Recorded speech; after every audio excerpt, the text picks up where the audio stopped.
Meus queridos e amados irmãos, louvamos a Deus pelo privilégio de poder estar mais uma vez juntos para meditarmos na palavra de Deus, cultuar com a nossa igreja, amém? A igreja do Senhor, e mais uma vez meditar na palavra de Deus. Meus amados irmãos, eu convido a toda a igreja sentada como está a abrir a Bíblia na primeira epístola de Paulo aos Tessalonicenses, capítulo 4. Vamos ler do versículo 1. Vou pedir para lermos de forma intercalada, alternada, não é? Eu leio um versículo e os irmãos leem o que segue, como sempre fazemos.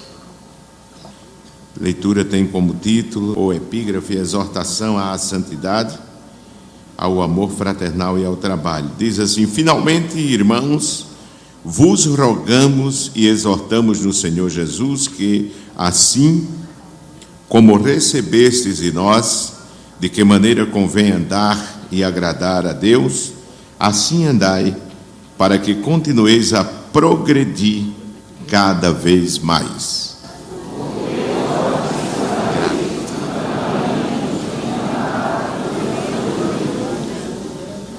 Porque esta é a vontade de Deus, a vossa santificação, que vos abstenhais da prostituição, que cada um de vós saiba possuir o seu vaso em santificação e honra, não na paixão de concupiscência, como os gentios que não conhecem a Deus.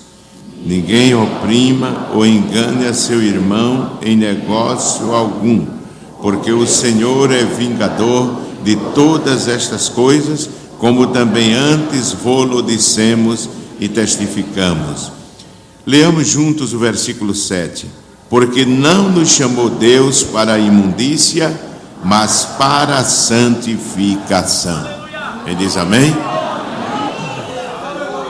Meus amados irmãos, damos uma introdução no estudo passado, que o apóstolo São Paulo deseja àquela igreja a quem ele elogia e sempre ora dando graças a Deus pelo crescimento, pelo avanço que os irmãos haviam tido na fé.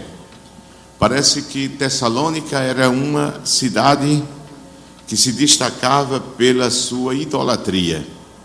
E o apóstolo louva a Deus pelo crescimento na fé, louva a Deus pelo avanço espiritual que a igreja havia tido, mas ele entende de que eles precisavam continuar crescendo para alcançar a meta da soberana vocação chamada de Deus.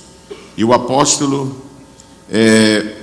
recomenda àqueles irmãos, apesar de terem crescido na fé, estar avançando na fé e se tornar destaque e exemplo até mesmo para outras igrejas da Ásia, como ele diz no primeiro capítulo, nos primeiros capítulos dessa epístola, o apóstolo convoca os irmãos, exorta-os a que continuem prosseguindo e colocando em prática aquilo que receberam. Ele diz: finalmente, irmão, vos rogamos. Rogar é pedir com insistência, com veemência. E diz ele: e exortamos no Senhor Jesus, que assim como recebestes de nós, de que maneira convém andar e agradar a Deus, assim andai, diz, para que continueis a progredir cada vez mais. Há quem inicie a carreira cristã, a vida cristã é comparada a uma luta, a uma carreira, a uma competição, a uma batalha. Inicie despontando-se como quem vai avançar muito bem, mas logo depois há dificuldades que impedem o avanço de um crente ou de uma igreja com a finalidade de alcançar aquele objetivo, aquele propósito, aquele fito para o qual Deus chamou. E um dos propósitos que o apóstolo diz nesse capítulo que ele chamou a igreja. Ele chamou a igreja, diz o apóstolo aqui no versículo 7, porque não nos chamou Deus para a imundícia, mas para a santificação. Quem diz amém, irmãos? Amém. Ele diz no versículo 4, que cada um de vós saiba possuir o seu vaso, ou o seu corpo, como diz a versão atualizada, que tem o mesmo sentido, o termo mais aproximado do original é corpo. O vaso aqui é corpo, em santificação e honra. Paulo convida os irmãos, exorta-os a que dedique o seu corpo, não é isso? Convoca os crentes a que consagrem o seu corpo para uma vida de santificação e honra. Às vezes há coisas que desonram o corpo do crente, e é por isso que o crente o salvo deve ter cuidado, porque ele não pode colocar o seu corpo como objeto de desonra, mas como um objeto que venha honrar a Deus. Quem diz amém, irmãos? Amém. Nada que venha manifestar-se no nosso corpo com o propósito de desonrar a fé, com o propósito de desonrar o modelo de vida que nós devemos levar como crentes, deve ser permitido, deve ser praticado. Nós lemos aqui no estudo passado, e não vamos repetir porque precisamos prosseguir, continuar, é que nós precisamos ter cuidado para que os membros do nosso corpo, que Paulo diz escrevendo aos Romanos que anteriormente eles eram usados para a corrupção, para a iniquidade, para o pecado, para a imoralidade. Eu disse aos irmãos que essa expressão da mídia, de atores da sociedade presente, de que o nu é arte, isso não existe à luz da verdade bíblica, porque o nudismo sempre, desde o começo da história da humanidade até o fechamento no livro de Apocalipse, o nudismo sempre está envolvido com pecado, com corrupção, com iniquidade e com depravação. Desde o capítulo 3, quando Adão fica nu com a sua mulher e percebe e esconde-se de Deus, porque percebeu que estava nu e teve vergonha, não é isso? De si mesmo, e vergonha de Deus. Apesar de sair de uma dimensão de inocência, ele percebeu de que não estava bem daquela forma para se apresentar a Deus. Depois nós vemos no capítulo 8, 9, 10, o patriarca Noé ficando despido, sendo desmoralizado na sua casa.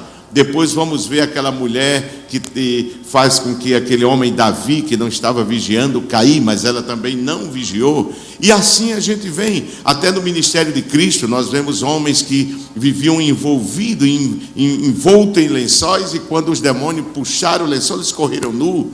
Enfim, nós vemos lá no livro de Apocalipse, no fechamento da revelação divina, de forma escrita, quando Jesus diz assim: aconselho-te que compres vestido para vestir a tua nudez. Há uma versão que diz a tua vergonha. Então, o nudismo sempre esteve envolvido com a imoralidade, com a desonra a Deus, com o comprometimento com o pecado. Esse negócio de arte só se for arte do inferno, porque o corpo foi feito para honrar a Deus. Amém? Feito para honrar a Deus. De forma que o apóstolo convida-nos a consagrar o nosso corpo. Há quem diga aí que Deus só quer o coração, mas aqui nós vemos que Deus quer que o corpo seja consagrado, seja santo, não é? A base fundamental da necessidade da santidade na vida da igreja é a natureza de Deus. Deus é santo. Amém, irmãos? A santidade é um atributo tão importante entre os atributos divinos que muitas vezes nas escrituras, nós não vamos nos esmerar em provar isso, porque os irmãos podem ler o Pentateuco principalmente, e vão ver o livro principalmente de Levítico, o livro de Números e Deuteronômio, vão encontrar quando a santidade se confunde com o termo santidade com o termo divindade. a pessoa, o ser de Deus mesmo. Então, é impossível viver com Deus, andar com Deus, sem a santidade. Amém, irmãos? Porque nós estamos tratando com um Deus santo. Amém? Só é possível manter comunhão com Ele se vivermos uma vida de santificação ou santidade. Levítico 19, 2, só esse texto para marcharmos adiante, capítulo 19 e versículo 2, nós encontramos aí quando a palavra do Senhor nos diz assim, 19 e 2, fala a toda a congregação dos filhos de Israel e diz-lhes o quê? Santo sereis, porque eu, o Senhor vosso Deus, sou o quê? Sou santo. Amém? Sou santo. Por que eu devo ser santo? Porque eu me relaciono, tenho uma vida de comunhão com um Deus que é santo. Amós 13:3 diz, andarão dois juntos, se não estiverem de acordo. Eu posso andar com Deus como andou Noé, como andou Enoque, se eu não vivo agradando-lhe? Não. Então é de fundamental importância, por isso o escritor aos Hebreus disse assim, que sem a santificação, ninguém, capítulo 12, não é? O que é que diz? Ninguém verá o Senhor. Amém, irmãos? Ninguém verá o Senhor. De forma que a santidade, durante muito tempo, ou seja, é às vezes confundida com tantas manifestações e tantas coisas que não tem nada a ver com a santidade, senão que tem que ser produto dela, não é? Tem que ser produto dela. A santificação na Bíblia, a Bíblia nos define o que é santidade, o que é santificação. Quando nós lemos no Velho Testamento, tanto no Velho Testamento como no Novo Testamento, nós vemos que há termos no original que define o que é a santificação. No Velho Testamento, é claro que não vamos citar todos os termos, porque levaríamos muito tempo, mas dois que são principais. A palavra usada no Velho Testamento para santificar é o verbo, no Velho Testamento, kadash. Alguns opinam que a palavra kadash se relaciona com shadash, que significa brilhar. Isso se harmoniza com o aspecto qualitativo da ideia bíblica de santidade, ou seja, de pureza. Nós sabemos que até mesmo um anel, uma aliança, se ela está suja, ela não tem muito brilho. Você tem que passar, não é, algo que venha levantar o brilho dela, tirar a impureza, a crosta de impureza que tem sobre ela, para poder o brilho daquela aliança, ou daquele anel, ou daquela joia, vir a aparecer, não é? Então, daí porque essa expressão é usada também para definir a palavra santidade, aquilo que brilha, aquilo que não tem nada que impeça o brilho. Não existe nenhuma crosta, nenhuma sujeira. Poderíamos comparar muito bem isso com a palavra do Novo Testamento, no capítulo 5 de Efésios, versículo 26 e 27, que fala do propósito da morte de Cristo pela igreja. E nos diz assim, versículo 25, vós maridos amai vossa mulher como também Cristo amou a igreja e a si mesmo se entregou pela igreja. Diga, Cristo se entregou à morte pela igreja. E morte de cruz, não é? Ele morreu na cruz pela igreja. E Paulo diz aqui qual foi a finalidade dessa morte. Diz aqui, para o quê? A santificar, para santificar a igreja. A morte de Cristo foi para esse objetivo, com esse fito, com essa finalidade de santificar a igreja. E como se dá esse processo santificador? Paulo diz, purificando-a, limpando-a. Amém, irmãos? Com a lavagem, a água limpa. E Paulo toma aqui a água como um simbolismo, como analogia para a purificação que o sangue de Jesus, a obra, os méritos conquistados pelo sacrifício de Jesus realiza na vida da igreja. Diz: purificando-a com a lavagem da água, como? Pela palavra, a fé na palavra. A palavra é aplicada pelo Espírito Santo. 15:3 de João, Jesus diz assim: vós já estáis limpos. Como? Pela palavra que vos tenho falado. Não é? Aí diz aqui: para santificar, purificando-a com a lavagem da água pela palavra. Para que ele quer santificar a igreja? Qual a finalidade dessa purificação da igreja? Aí diz o versículo 27: para apresentar a si mesmo igreja como? Gloriosa. E glória fala de quê? De luz. Amém, irmãos? Igreja gloriosa. Um dos significados, é claro, tem outros sinônimos que não tem a ver com luz, mas gloriosa, sem mácula, ou seja, sem nódoa, sem mancha, nem ruga, nem coisa semelhante, mas o que? Santa, e o que mais? E irrepreensível. Cristo morreu na cruz para preparar uma igreja naquele dia, ela se apresentar a Ele sem mancha, sem ruga, sem, diz, coisa que venha torná-la repreensível, com obstáculos, com dificuldades, que afete o brilho, a pureza dela. Quem diz amém, irmãos? Igreja é coisa séria, não é um clube, não é uma instituição social, não é? Que as pessoas às vezes pensam que a igreja é um órgão social, às vezes quer ocupar o tempo da igreja mais com piquenique, com visita à praia, com lazer. Não, a função da igreja não é essa, ainda que a pessoa com a sua família, desde que não escandalize nem fira os princípios, os parâmetros estabelecidos pela palavra de Deus, que é o parâmetro da honra do corpo, de não se desnudar de forma escandalosa, como diz a palavra de Deus, de não tornar o seu corpo imundo, impuro diante de Deus. Ora, a palavra de Deus não condena isso, mas essa não é a função da igreja.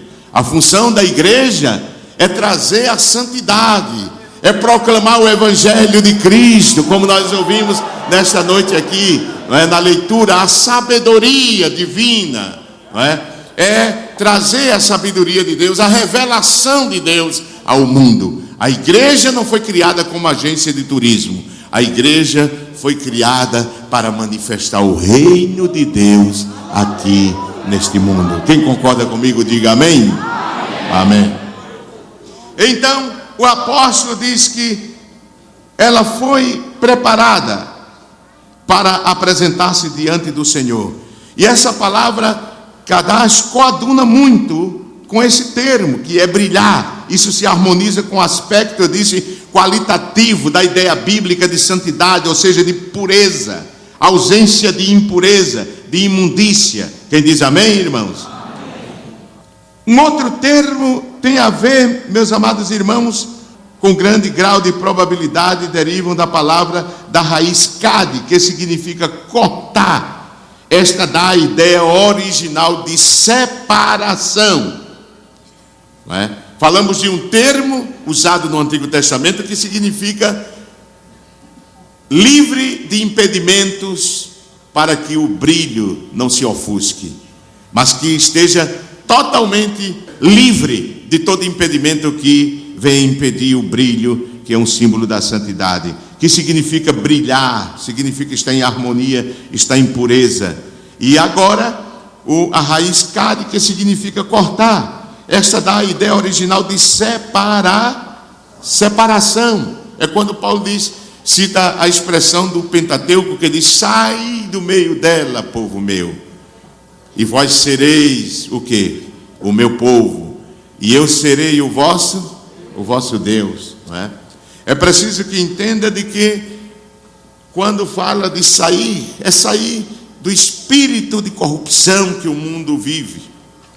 É como Paulo disse: rogo-vos, pois, irmãos, pela compaixão de Deus, que apresentei os vossos corpos em sacrifício vivo, santo e agradável a Deus, que é o vosso culto racional. E não vos conformeis com este mundo, ou seja, não vos moldeis pelo espírito que está aí no mundo, operando em todos os ângulos desse cosmos, nesse tempo, não é? Na área do modismo, na área do secularismo, em todos os aspectos da vida. Não podemos nos moldar conforme os ditames do mundo, mas segundo os ditames divinos estabelecidos pela palavra de Deus. Quem diz amém?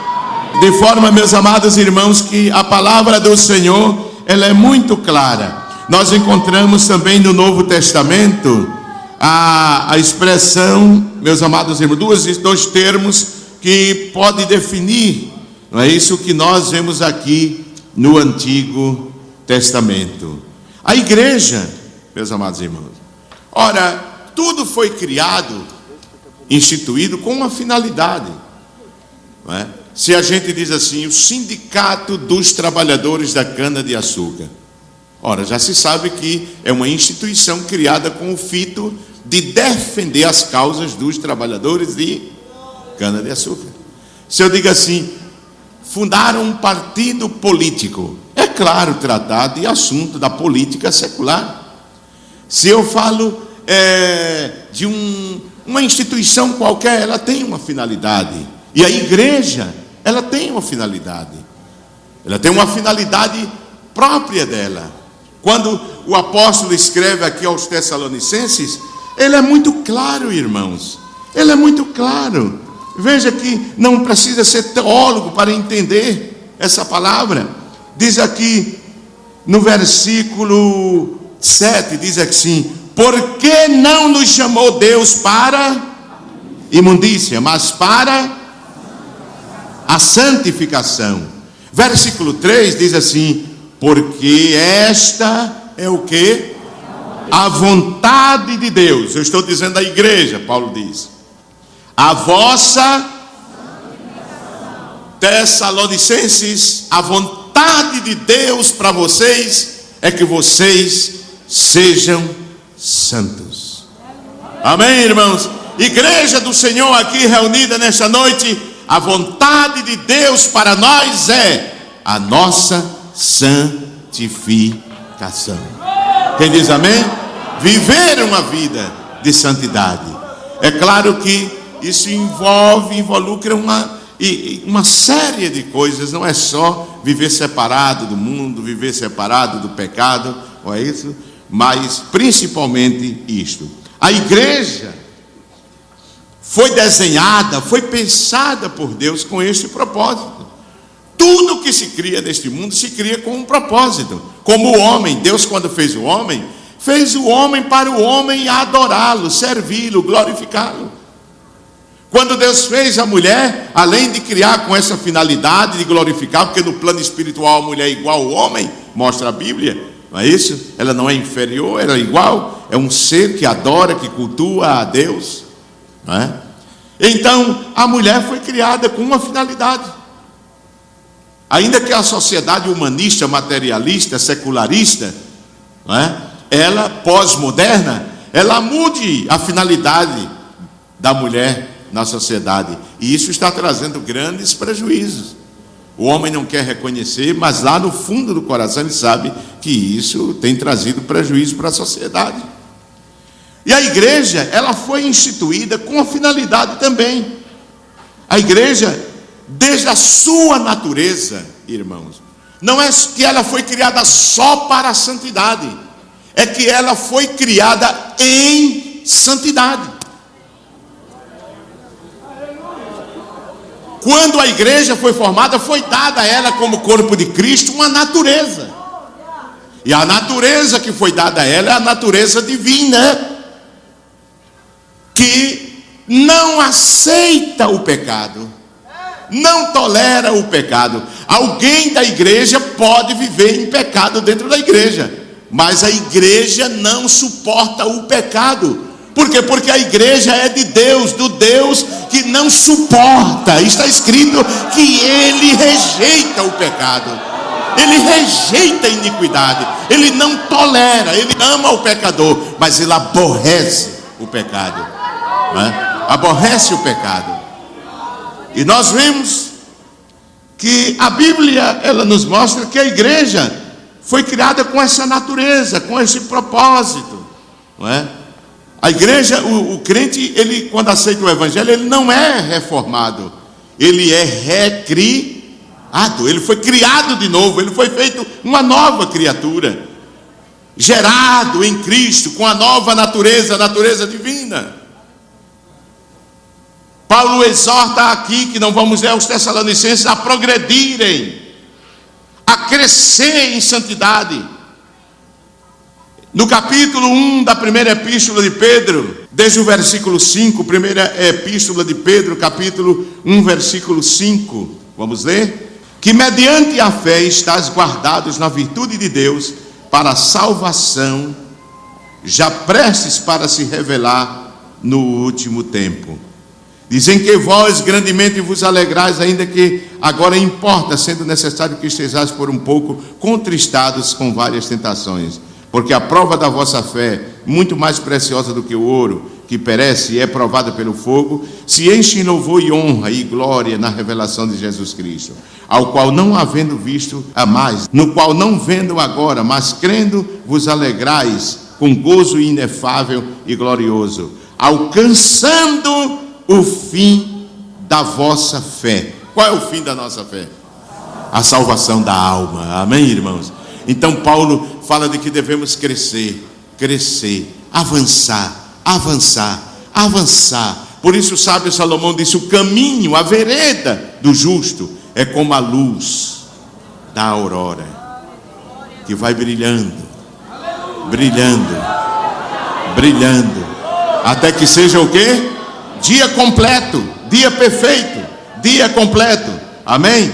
Então, da qual salvação inquiriram e trataram diligentemente os profetas que profetizaram da graça que vos foi dada.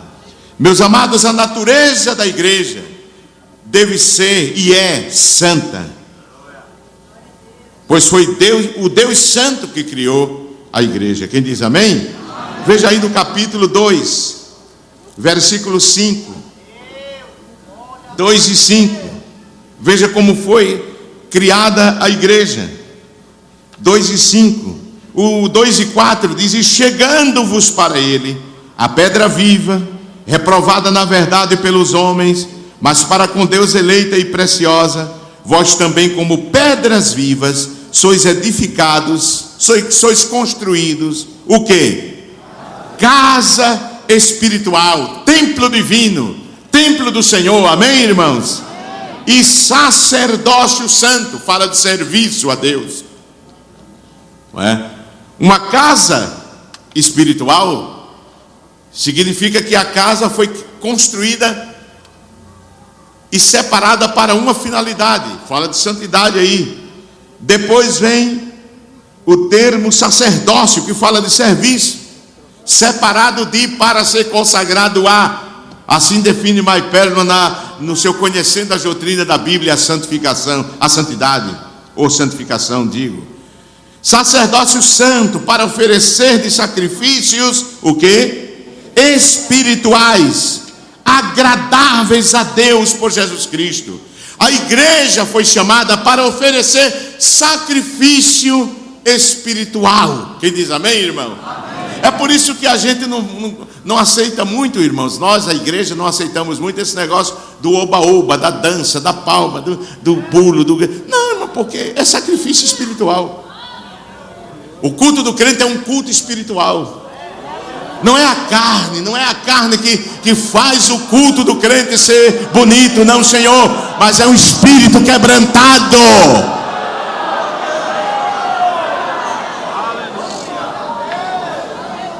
Jesus disse: o meu Pai procura, Ele está procurando, não os falsos adoradores que suam, transpiram e pulam e batem e não mudam de vida, não obedecem à palavra, não vivem a novidade do Evangelho. Meu Pai busca verdadeiros adoradores que não o adoram na carne, mas o adoram em espírito e em verdade. Esse é o culto que Deus recebe. Não é a dança, não é a palma, não é o grito, não é os chavões, não, Senhor. Não é a materialização de valores espirituais para que o povo toque a arca de Deus, a fogueira santa, o copo com água. Não é isso. Jesus disse: é em espírito, é em verdade, é em espírito, entendam. Não é a aliança dentro do azeite, não é a rosa ungida, não é o sal grosso, não é o azeite de Israel, é em espírito, senhores. Jesus disse: o Pai está buscando. O Pai está procurando adoradores que o adorem em espírito. Não é em gesto, não é em rito, não é em figura, mas o adorem em espírito e em verdade. Foi assim que Jesus adorou, irmãos. Foi assim que ele adorou. Veja a adoração de Cristo. Veja se ele bateu palma, se ele dançou, se ele gingou com o corpo. Não. Colocava-se de joelho e passava noites orando ao Pai. Ele chega na frente do túmulo de Lázaro e ora e diz: se alegra em espírito, diz: Pai, te dou graças, porque ocultaste essas coisas dos sábios, dos entendidos, e as revelaste aos pequeninos. Paulo toma a figura do povo de Israel para comparar a igreja como um povo que foi feito propriedade divina para exercer a santidade. Foi separado para a exclusividade de Deus, para viver o ápice da santidade, a prática da santidade. Levítico 26 e 12. 26 e 12 diz assim: e andarei no meio de vós, e eu vos serei por Deus, e vós me sereis por povo. Eu vou viver no meio de vocês. Podia faltar tudo no acampamento de Israel, mas quando um hebreu saía à porta da tenda e via a nuvem Shekinah de Deus sobre a arca, ele dizia: o Senhor está entre nós. Moisés disse: se a tua presença não for conosco, eu não saio daqui. Aleluia. Amém, irmãos. Paulo diz em 6:16 de 2 aos Coríntios: e eu serei o seu Deus e eles serão o meu povo. Somos templos do Deus vivente. Assim como Israel foi criado para ser o povo de Deus, aconteceu o mesmo com a igreja. Pedro diz em 2:9 que nós somos um povo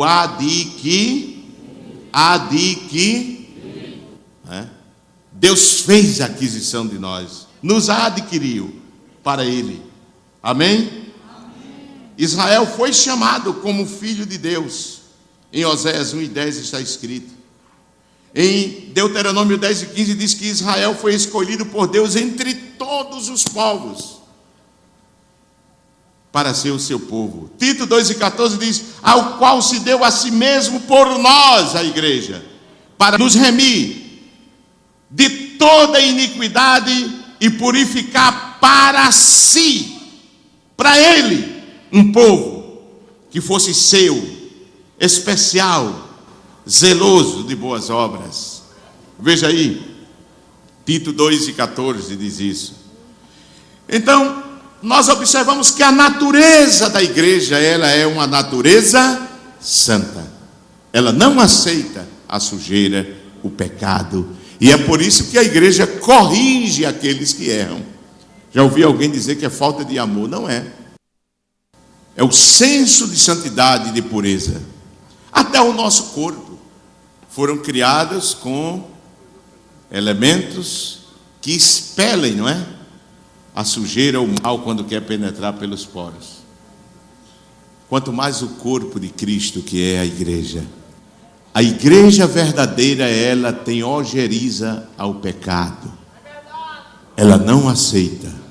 Ela não faz negócio com o pecado. Não faz acordo. Não faz pacto com o pecado.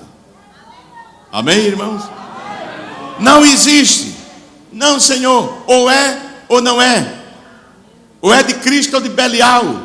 Ou céu ou inferno. A igreja verdadeira é assim. Ela não faz ecumenismo com ninguém.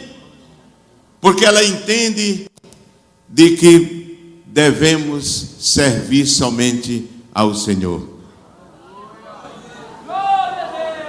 Então, nós vemos que no Velho Testamento havia termos como o que falamos que é derivado de uma raiz já em desuso, que significa chamar essa raiz. Falamos do termo Kaal, que geralmente a versão Septuaginta traduz esse termo como o termo eclesia. É interessante essa nota. No Novo Testamento tem também duas palavras oriundas da Septuaginta para definir igreja, que são eclesia e sinagoga. Porém, o termo eclesia geralmente é usado para definir o termo igreja no Novo Testamento, ainda que em alguns lugares denota, e muito poucos lugares, reuniões ou assembleias civis, como em Atos 19, 32, 39 e 41.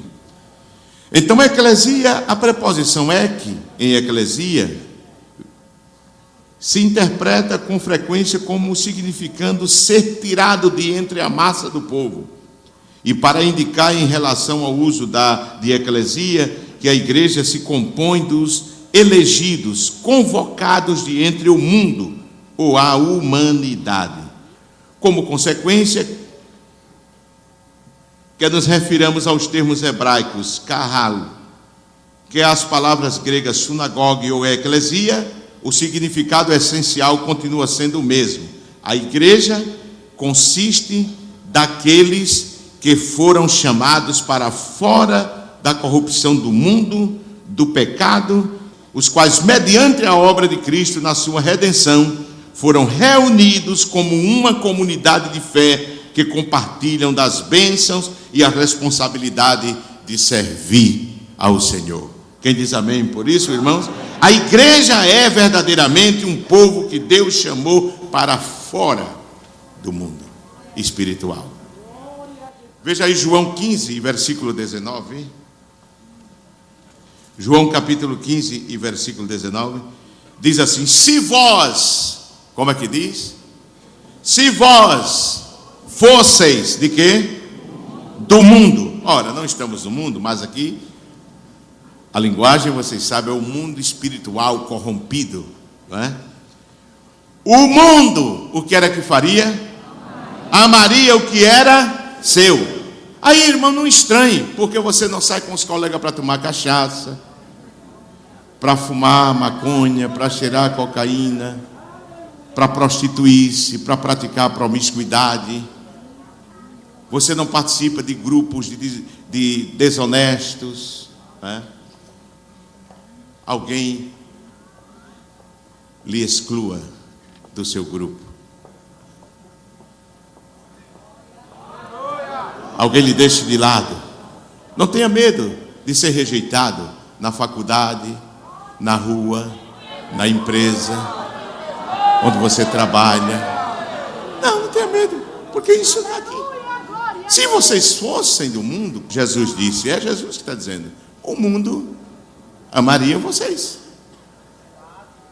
Agora, isso não deve levar o crente a ser antipático, levar o crente a não ajudar o seu próximo, a não ser um ser social. Não, ele tem que viver neste mundo e ser um cidadão de bem, amigo, bondoso. Amém, meus irmãos? Não discriminar as pessoas. Não, Agora, participar da corrupção, do pecado, da imoralidade do mundo, não.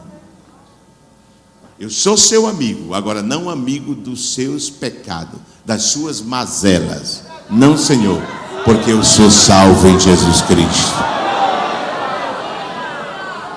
Nós somos diferentes, irmão. Nós somos diferentes. O irmão chegou para mim e disse assim: pastor, eu estou em apuro lá no mercado onde eu trabalho. Por quê? Isso faz tempo, né? Faz anos. Por quê? Disse: porque fulano quer que eu misture. Desculpa, irmão. Um feijão de terceira com um de primeira e venda como de primeira. E eu disse a ele que eu não faço isso. Eu disse: não faça. Não faça, você é crente. E se ele ameaçou me botar para fora, saia, mas saia com Deus. Saia com Deus. Não fique com o diabo. Seja fiel. Daniel, não foi assim, irmão?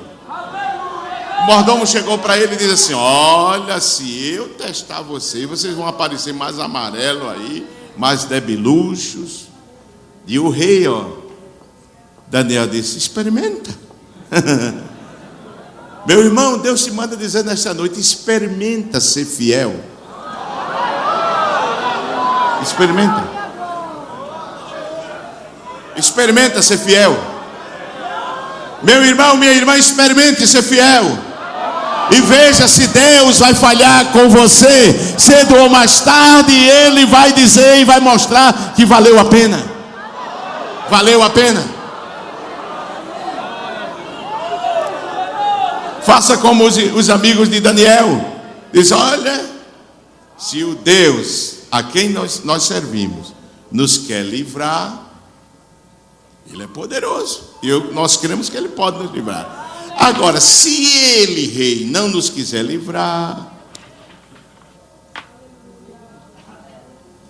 a gente morre.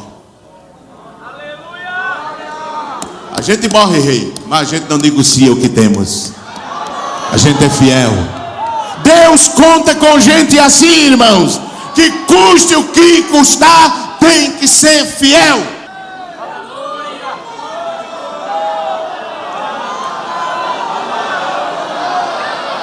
Quando Tiago falava em Jerusalém sobre a igreja, ele não falou de uma instituição que se mistura, porque perde o sabor. Mas ele fala de um grupo de pessoas que ele chama a igreja, que Deus tirou do meio da sociedade corrompida. Veja o que diz aí, Atos 15 e 14. Atos 15 e 14.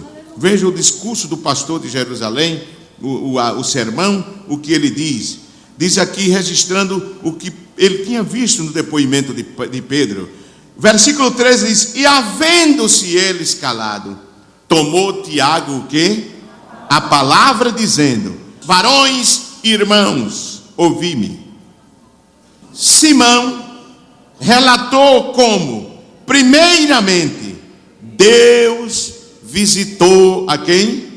Os gentios, o povo que não é judeu, que eles pensavam que a promessa era só para os judeus, para tomar deles.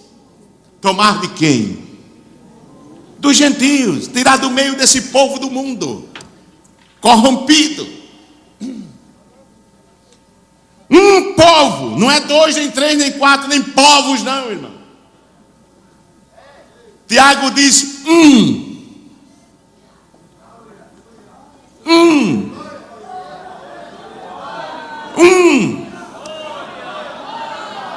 não é tribos, nações, não, é um. Ele diz aqui: para tomar deles um povo para o seu nome, um povo que manifeste o seu nome, um povo que quando olharem para ele, vejam o meu nome sobre ele. Um povo que quando olharem para ele, chamem, são cristãos verdadeiros, porque servem a Cristo. Um povo que quando olhem para eles, digam: tu és um deles. Porque a tua forma de falar te denuncia. que tu estivesse com o Galileu. Tu estivesse porque tu falas igualzinho. Aleluia. Irmãos, nós temos que ser diferentes. Jesus disse: o mundo não ama vocês. O mundo não ama vocês. E não ama vocês não é porque você não tem dinheiro, não é porque você não veste bem. Não, Senhor. Jesus disse assim: aborrecerão vocês por causa de mim. Só isso, por causa de mim. Porque vocês me servem, porque vocês me seguem, porque vocês me adoram, porque vocês são convertidos, por isso vos aborrece.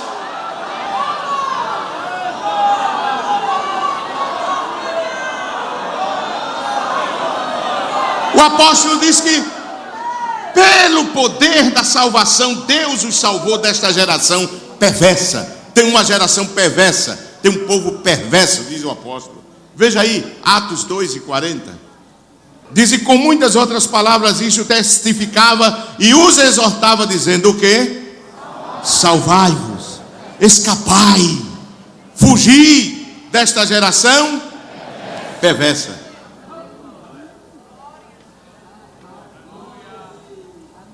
Meus amados,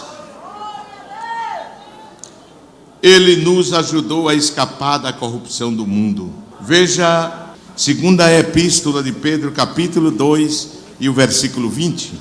Ele diz assim: porquanto se depois de terem o quê? Escapado de quê? Das corrupções do mundo. Através de quê?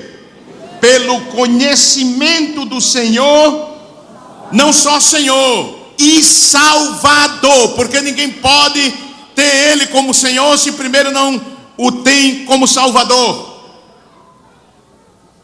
Senhor e Salvador Jesus Cristo forem outra vez envolvidos nelas e vencidos, tornou-se-lhes o último estado pior do que o primeiro. Olha, irmão, quando o homem se desvia, quando você chegar num ambiente e ver um camarada revoltado com a igreja, revoltado com o crente, endemoniado,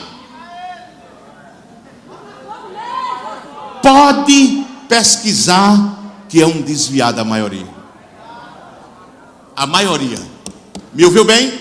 É um professor desviado, é um cientista desviado, é um filósofo desviado, é um comerciante desviado, é um marido revoltado desviado, é uma mulher desviada revoltada. É, irmão, eu estou falando por experiência.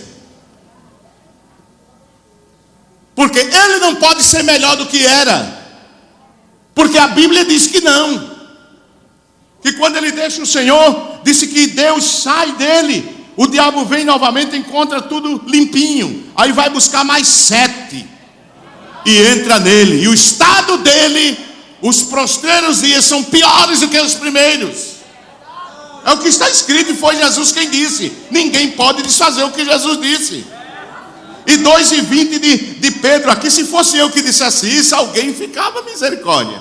Mas veja o que Pedro diz: porquanto se depois de terem escapado das corrupções do mundo, pelo conhecimento do Senhor e Salvador Jesus Cristo, forem outra vez envolvidos nelas e vencidos, tornou-se-lhes o último estado como melhor? Melhor. Tornou-se pior, por isso que ele é revoltado. Diz 21, porque melhor lhes fora não conhecerem o caminho da justiça, do que conhecendo-o, desviaram-se do santo mandamento que lhes fora dado. Deste modo, sobreveio-lhes o que por um verdadeiro provérbio se diz: o cão voltou ao seu próprio vômito, a porca lavada ao espojadouro de lama. É a Bíblia que está dizendo. Meu Deus. Ainda dizem que às vezes somos radical. Mais radical do que isso aqui. Os apóstolos não tinham papa na língua para dizer a verdade, não, irmão. Ele não maquiava a verdade com a mentira, para entrar com a sutileza da oratória, do vernáculo. Eles não tinham retórica para dizer as coisas como muitos têm, não. Porque o homem é natureza perversa, irmão. Tem que bater mesmo. Tem que ser com a espada do Espírito. Tem que entrar na divisão da alma. Tem que ser. Um médico que quer a saúde não brinca. Quando vê infecção, passa a escova até que o sangue apareça. Quando aparece, aplica o remédio e o camarada sai bom. No outro dia vai visitar ele, que ele está dizendo, graças a Deus, como está? Eu já vou trabalhar. Doeu, mas foi bom. Bom foi ser afligido, diz o salmista, né?